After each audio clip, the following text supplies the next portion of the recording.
રાજકોટમાં સમૂહલગ્ન છેતરપિંડી કેસમાં મુખ્ય આરોપી હજુ પણ પોલીસ પકડથી દૂર છે। મુખ્ય આયોજક ચંદ્રેશ છત્રોલાને શોધવા હવે પોલીસ એક્શન મોડમાં છે। આપણે જણાવીએ કે અત્યાર સુધી પોલીસે 3 આરોપીની ધરપકડ કરી છે। મનીષ વિઠ્ઠલપરા અને દિલીપ ગોહિલ તેમજ દીપક હિરાણી સકંજામાં આવી ચૂક્યા છે। પોલીસે અહીં ચંદ્રેશ છત્રોલા સહિત કુલ 6 શખ્સો સામે ગુનો દાખલ કર્યો છે।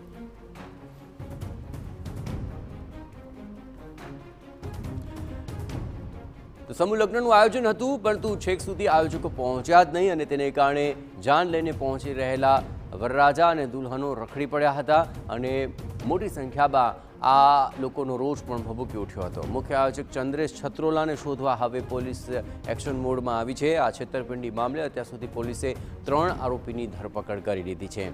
સમૂહ લગ્નમાં છેતરપિંડી કરી અને મુખ્ય આરોપી જો કે હજુ પોલીસ પકડથી દૂર છે ને તેને પકડવા માટે તજવીજ હાથ ધરવામાં આવી છે। મુખ્ય આયોજકનું નામ છે ચંદ્રેશ છત્રોલા, જેણે આ સમૂહ લગ્નનું આયોજન કર્યું હતું અને આયોજનની અંદર તમામ જાન લઈને પહોંચી ચૂક્યા હતા, પરંતુ આયોજકો જ ગાયબ હતા। આ સમગ્ર મામલે છેતરપિંડીનો મામલો સામે આવતા પોલીસ ફરિયાદ દાખલ થઈ છે, જેમાં 6 સામે ગુનો દાખલ થયો છે। અને આ સમગ્ર મામલે વધુ વિગતે વાત કરવા જોડાઈ રહ્યા છે ટીવી9 સંવાદદાતા રોનક મજીઠિયા। રોનક, સમૂહ લગ્નમાં જે છેતરપિંડી થઈ, આ મામલે અત્યાર સુધીમાં શું કાર્યવાહી થઈ છે? જી જયેશ, ગઈકાલે જે ઘટના બની તેની ચર્ચા સમગ્ર રાજ્યભરમાં રહીને ખૂબ જ ગંભીર ઘટના કહી શકાય, કારણ કે 28 યુગલો છે જેમના જીવનનો સૌથી મોટો દિવસ હતો, એ જીવનનો સૌથી અઘરો દિવસ છે તે બની ગયો, કારણ કે સમૂહ લગ્નનું જે આયોજન કરવામાં આવ્યું હતું તેમના આયોજકો લગ્નના દિવસે જ ફરાર થઈ ગયા, ફોન સ્વિચ ઓફ થઈ ગયા। જ્યારે આ યુગલો ત્યાં પહોંચ્યા ત્યારે મંડપ સિવાય કાંઈ પણ પ્રકારની વ્યવસ્થા નહોતી, કોઈ પણ ચકલું ફરકતું નહોતું, તે જગ્યાએ એ પ્રકારના દ્રશ્યો છે તે સર્જાયા હતા અને આ યુગલો છે તે દુવિધામાં મુકાયા હતા, કારણ કે સમૂહ લગ્નમાં એ જ લોકો સમૂહ લગ્ન કરતા હોય જેમની પરિસ્થિતિ કાં તો ગરીબ હોય કાં તો મધ્યમ પરિવારના લોકો હોય, તે જ આ પ્રકારના સમૂહ લગ્નમાં પોતાના દીકરા દીકરીઓના લગ્ન છે તે કરાવતા હોય છે।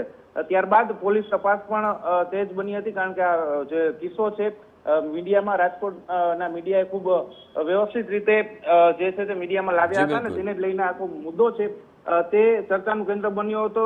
ગૃહમંત્રી જે હર્ષ સંઘવી છે તેમણે પણ પોલીસને આદેશ આપ્યા હતા ને તેને લઈને જ તાત્કાલિક પોલીસની અલગ અલગ ટીમો બનાવીને આ અંગે આરોપીઓની શોધખોળ છે તે હાથ ધરવામાં આવી હતી ને પોલીસની અલગ અલગ ટીમોએ જે છે તે 3 લોકોની ધરપકડ છે તે આમાં કરી લીધી છે, જેમના નામ છે દીપક હિરાણી, દિલીપ ગોહિલ અને મનીષ વિઠ્ઠલપરા। આ ત્રણેય આયોજક જે આખું જે મંડળ હતું તેમાં સામેલ હતા, પરંતુ હજુ સુધી જે ચંદ્રેશ છત્રોલા છે તે આ મુખ્ય સૂત્રધાર છે, મુખ્ય આરોપી છે આ આખા કેસનો, તે હજુ પણ પોલીસ પકડથી દૂર છે। પોલીસ અલગ અલગ ક્રાઇમ બ્રાન્ચ છે, પ્રદ્યુમનનગર પોલીસ છે, એસઓજી છે, અલગ અલગ ટીમો છે પોલીસની, તે આ આરોપીને પકડવા માટે પ્રયાસ છે તે કરી રહી છે, પરંતુ હજુ ચંદ્રેશ છત્રોલા પકડાયો નથી। આખા મામલાનો મુખ્ય આરોપી કોઈ હોય તો ચંદ્રેશ છત્રોલા છે ને। આ સૌથી મોટી બાબત એ છે જયેશ કે આ પહેલીવાર આ આરોપી આ વસ્તુ પહેલીવાર નથી કરી। 2023માં પણ 7 દીકરીઓના સમૂહ લગ્ન યોજીને આ જ પ્રકારે છેતરપિંડી આચર્યા હોવાનો પણ પોલીસ તપાસમાં છે તે અત્યારે સામે આવ્યું છે। એટલે કે હવે ચંદ્રેશ છત્રોલા જ્યારે પકડાય ત્યારે આખી વાત સામે આવશે કે તેમણે જે કેટલા રૂપિયા ઉઘરાવ્યા હતા, કારણ કે માત્ર યુગલો પાસેથી તો 30,000 રૂપિયા ઉઘરાવ્યા જ હતા, પરંતુ અનેક એવા દાતાઓ છે, રાજકોટના મૂવીઓ છે, શ્રેષ્ઠીઓ છે, તેમની પાસેથી પણ આ સમૂહ લગ્નના નામે તેણે અનેક લાખો રૂપિયા ઉઘરાવ્યા હોવાની વાત અત્યારે સામે આવી રહી છે। એટલે કે હવે ચંદ્રેશ છત્રોલાની ધરપકડની આખા કેસમાં રાહ જોવાઈ રહી છે। બિલકુલ, જરૂર તમામ ગતિવિધિઓ પર આપ નજર રાખતા રહેજો। તો ચંદ્રેશ છત્રોલા આ પ્રકારે 2023માં પણ છેતરપિંડી કરી ચૂક્યો છે, ત્યારે પણ 7 દીકરીઓના સમૂહ લગ્નની અંદર આ જ પ્રકારે છેતરપિંડી આચરી હતી અને આ વખતે 28 જેટલા યુગલો આ ચંદ્રેશ છત્રોલાની છેતરપિંડીને કારણે રખડી પડ્યા।